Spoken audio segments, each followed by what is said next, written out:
different. And yet her spirit anointed the whole day.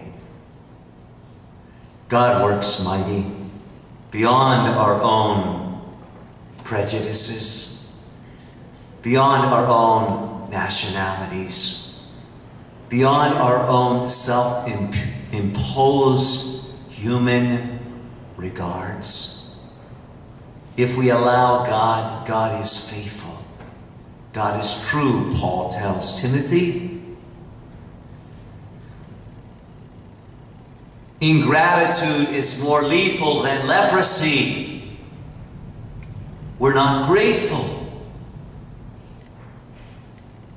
When Coach Lou Holtz was at the head football coach at the University of Notre Dame, he would tell all his football players, write letters home to your parents regularly and thank them for all they've given you. And by the week's end, your parents will read that letter 10 times. Put your heart into it, Coach Holtz would say. And 10 times by the end of the week, they'll be reading that. Your gratitude. Gratitude comes from unmerited gift. We don't deserve it. As Jesus is going to Jerusalem to die for the world's salvation, he stops at a village between Galilee and Samaria. And there's 10 lepers. And they're begging and they're pleading and they're crying out, Jesus, have mercy on us. We say that for the penitential rite. Jesus, Lord, have mercy on us. Christ, have mercy on us. Lord, have mercy on us. It's a refrain that we need God's mercy regularly in life. And then we become a grateful person when we know God's mercy. We become merciful and compassionate and forgiving and thankful, even for our enemies, even for those who don't like us. A month away, we'll be celebrating the national holiday of Thanksgiving. But Thanksgiving is not just saying thanks. It's doing thanks. It's being thankful in all the circumstances in our life, whether it's a perfect day or our lives are plagued with sorrow. On Wednesday this week, I went to Sewickley Valley Hospital, as I go each week. And I visited all the people on the 5th floor in the rehabilitation center. Didn't matter. This gospel changed me. Didn't matter what the religion was, or the color was, or their illness was. And I encountered each person lying on a mat, lying on the gurney. And I said who I was, and whether it was their hip, or whether it was their knee, or whether it was their foot, whatever it was in. I said, is there anything you'd like me to pray for you today? Oh, the litany of their desires was so precious and so beautiful. It was so grace-filled and grateful, and their hearts were filled with gratitude. And the time out of their surgery or the rehab gave them time in solitude to reflect on the blessings, the graces that God had conferred upon their journey. Ingratitude is an illness. It's a weakness. But when we come to the Eucharist, we're reminded that we're called to be Eucharistic people, to remember to give thanks for all that God gives us in everything and in every way. When I was with all my brother priests at Ogilvie just a week ago, one of the priests who's 90 years of age was in a wheelchair there. And when I was at one parish in Canonsburg, at the 12 noon Mass, Father George Jankovic would always serve in his wheelchair. And men from the parish would help him with his walker and getting vested and putting his priestly clothes on. And it was always such an inspiring sight to witness. When I saw him at Ogilvie, he has a beautiful Irish face and a glow of eyes.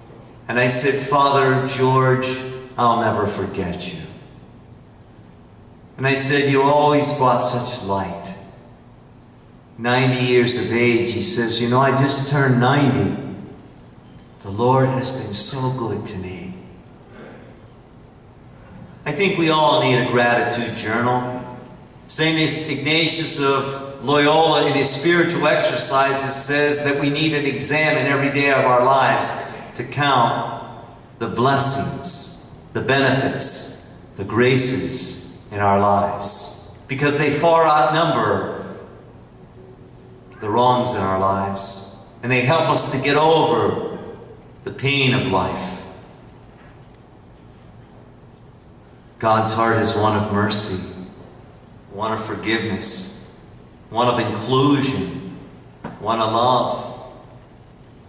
There's no one outside the circumference of the radius of his care.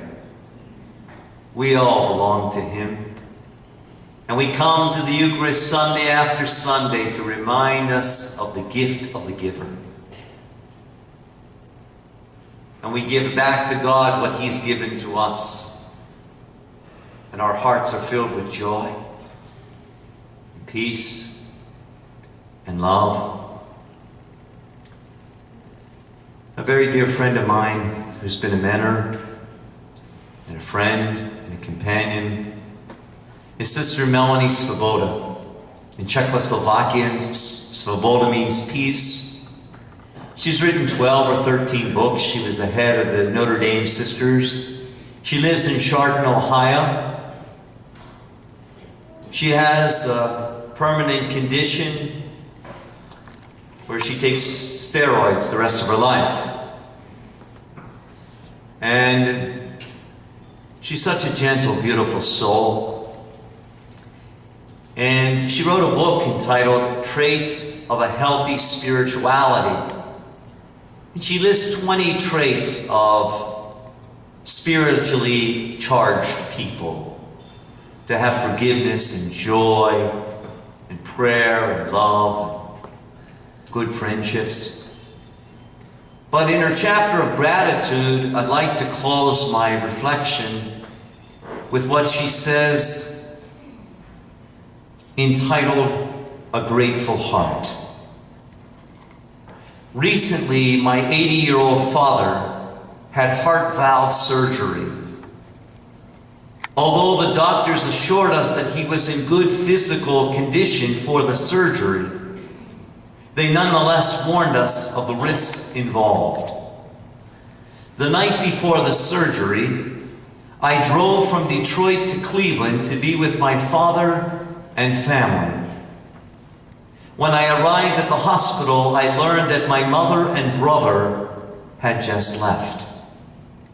This meant I had my father all to myself for an hour or so, a privilege that I hadn't counted on.